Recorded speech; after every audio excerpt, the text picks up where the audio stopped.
Tasty chicken pulao ఎలా చేయాలో ఈరోజు చూసేద్దాం.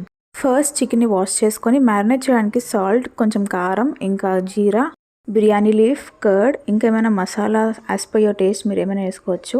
చిల్లీస్, కర్రీ లీఫ్, ఆనియన్ కూడా కట్ చేసుకొని వేసుకోవాలి. Chicken masala, home made masala ఏం వేసినా కూడా యాజ్ పర్ యువర్ టేస్ట్ కోసం మాత్రం వేసినట్టు ఉండాలి. కానీ అదే టేస్ట్ డామినేట్ చేసినట్టు ఉండకూడదు. ఇదంతా అయిన తర్వాత బాగా కలుపుకొని మ్యారినేషన్ చేయాలి.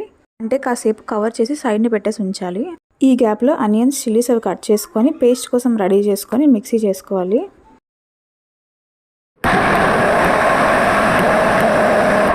పేస్ట్ రెడీ అయిన తర్వాత ఇప్పుడు ఒక బేసిన్లో ఆయిల్ వేసుకొని ఆనియన్స్ బ్రౌన్ కలర్ వచ్చే వరకు ఫ్రై చేసుకోవాలి. ఆ తర్వాత ఇప్పుడు రైస్ని కడిగేసి ఉంచుకోవాలి. ఇది నార్మల్ రైస్ కాబట్టి దీన్ని ముందుగా సోక్ చేయాల్సిన అవసరం లేదు. అండ్ ఇప్పుడు ఆ ఫ్రై అయిన ఆనియన్స్ని ఒక ప్లేట్లోకి తీసుకోవాలి. అండ్ అదే బేసిన్లో మళ్ళీ ఆనియన్స్, చిల్లీస్, ఇంకా బిర్యానీ లీఫ్, ఇంకా లవంగ ముగ్గ అవన్నీ కూడా ఫ్రై చేసుకోవాలి. ఇప్పుడే జింజర్ గార్లిక్ పేస్ట్ కూడా వేసేయాలి. ఇంకేమైనా మసాలాస్ కావాలన్నా కూడా ఇప్పుడే వేసేయాలి. అండ్ నెక్స్ట్ మ్యారినేట్ చేసిన చికెన్ ఇప్పుడు మనం అందులో వేసేస్తున్నాం.